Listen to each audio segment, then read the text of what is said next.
بسم اللہ الرحمن الرحیم۔ حضور صلی اللہ علیہ وسلم کا ارشاد ہے کہ 3 آدمیوں کی دعا رد نہیں ہوتی۔ ایک، روزے دار کی افطار کے وقت، دوسرے عادل بادشاہ کی دعا، تیسرے مظلوم جس کو حق تعالی شاہنامہ بادلوں سے اوپر اٹھا لیتے ہیں اور آسمان کے دروازے اس کے لیے کھول دیے جاتے ہیں، اور ارشاد ہوتا ہے کہ میں تیری ضرور مدد کروں گا کسی مصلحت سے اس دیر ہو جائے۔ فائدہ: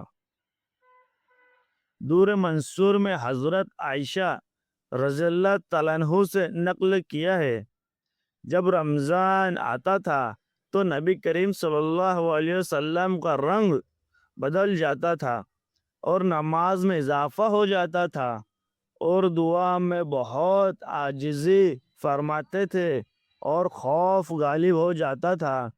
دوسری روایت میں فرماتی ہے کہ رمضان کے ختم تک بستر پر تشریف نہیں لاتے تھے۔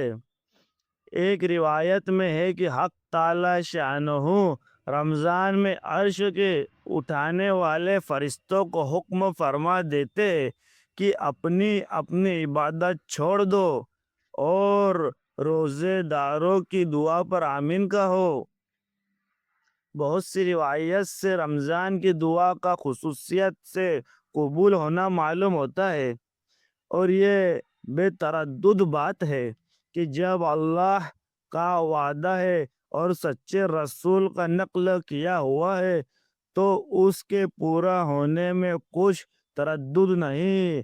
لیکن اس کے بعد بھی بعض لوگ کسی غرض کے لیے دعا کرتے ہیں، مگر وہ کام نہیں ہوتا تو اس سے نہیں سمجھ لینا چاہیے کہ وہ دعا قبول نہیں ہوئی، بلکہ دعا کے قبول ہونے کے معنی سمجھ لینا چاہیے۔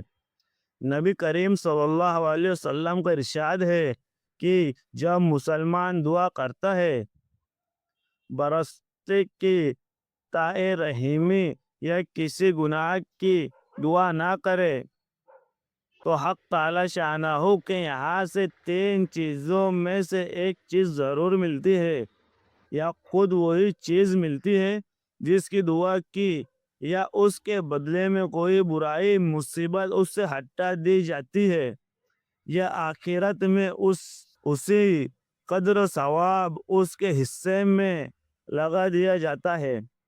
ایک حدیث میں آیا ہے کہ قیامت کے دن حق تعالی شانہ بندے کو بلا کر ارشاد فرمائیں گے کہ اے میرے بندے، میں نے تجھے دعا کرنے کا حکم دیا تھا اور اس کے قبول کرنے کا وعدہ کیا تھا، تو نے مجھ سے دعا مانگی تھی۔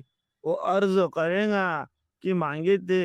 اس پر ارشاد ہوگا کہ تو نے کوئی دعا ایسی نہیں کی جس کو میں نے قبول نہ کیا ہو۔ تو نے فلاں دعا مانگی تھی کہ فلاں تکلیف ہٹا دی جائے، میں نے اس کو دنیا میں پورا کر دیا گیا تھا، اور فلاں غم کے دفع ہونے کے لیے دعا کی تھی، مگر اس کا اثر کچھ تجھے معلوم نہیں ہوا، میں نے اس کے بدلے میں فلاں اجر و ثواب اب تیرے لیے متعین کیا۔ حضور صلی اللہ علیہ وسلم ارشاد فرماتے کہ اس کو ہر دعا یاد کرائی جائیں گی، اور اس کو دنیا میں پورا ہونا یا آخرت میں اس کا عوض بتایا جائے گا۔ اس اجر و ثواب کی کثرت کو دیکھ کر وہ بندہ اس کی تمنا کرے گا کہ کاش دنیا میں اس کی کوئی بھی دعا پوری نہ ہوئی ہوتی، کہ یہاں اس کا اس قدر اجر ملتا ہے۔ جو دعا نہایت ہی اہم چیز ہے، اس کی طرف سے غفلت بڑے سخت نقصان اور خسارے کی بات ہے، اور ظاہر میں اگر قبول کے آثار نہ دیکھے تو باد دل نہ ہونا چاہیے۔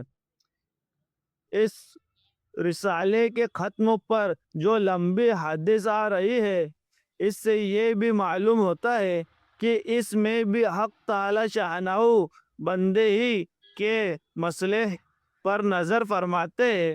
اگر اس کے لیے اس چیز کا عطا فرمانا مصلحت ہوتا ہے تو مرحمت فرماتے ہیں، ورنہ نہیں۔ یہ بھی اللہ کا بڑا احسان ہے کہ ہم لوگ بسا اوقات اپنی نافہمی سے ایسی چیز مانگتے ہیں جو ہمارے لیے مناسب نہیں ہوتی۔ اس کے ساتھ دوسری ضروری اور اہم بات قابل لحاظ ہے، یہ ہے کہ بہت سے مرد اور عورتیں تو خاص طور سے اس مرض میں مبتلا ہے کہ بسا اوقات غصے اور رنج میں اولاد وغیرہ کو بد دعا دیتے ہیں۔ یاد رکھے کہ اللہ جل شانہ کے عالی دربار میں بعض اوقات ایسے خاص قبولیت کے ہوتے ہیں کہ جو مانگو مل جاتا ہے۔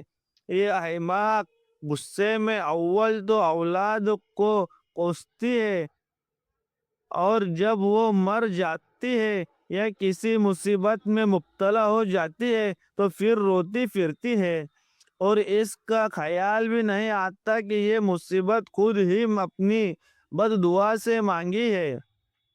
نبی کریم صلی اللہ علیہ وسلم کا ارشاد ہے کہ اپنی جانوں اور اولاد کو نیز مال اور خادموں کو بد دعا نہ دیا کرو۔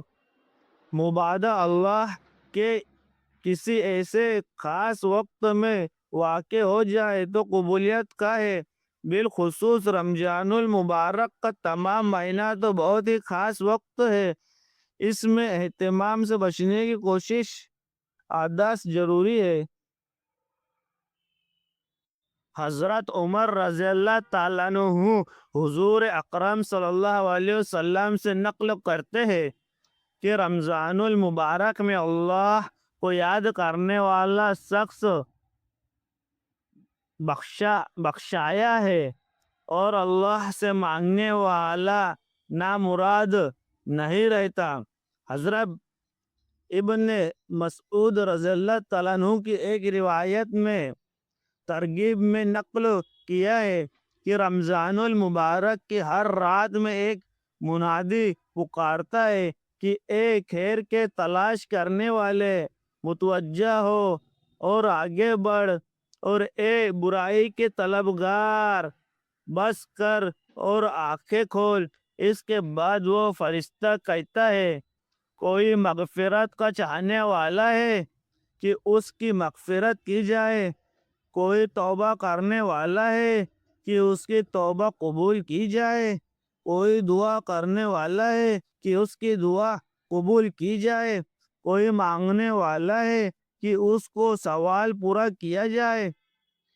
اس سب کے بعد یہ امر بھی نہایت ضروری اور قابل لحاظ ہے کہ دعا کے قبول ہونے کے لیے کچھ شرائط بھی وارد ہوئی ہے کہ ان کے فوت ہونے سے بس اوقات دعا رد کر دی جاتی ہے۔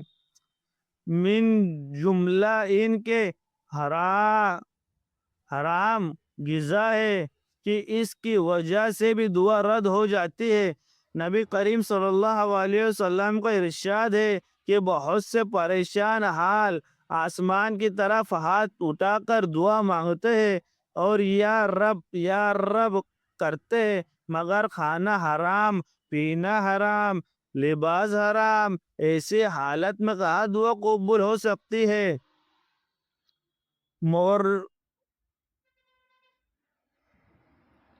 تاریخ جاننے والے نے لکھا ہے کہ کوفے میں مستجاب الدعا لوگوں کی ایک جماعت تھی۔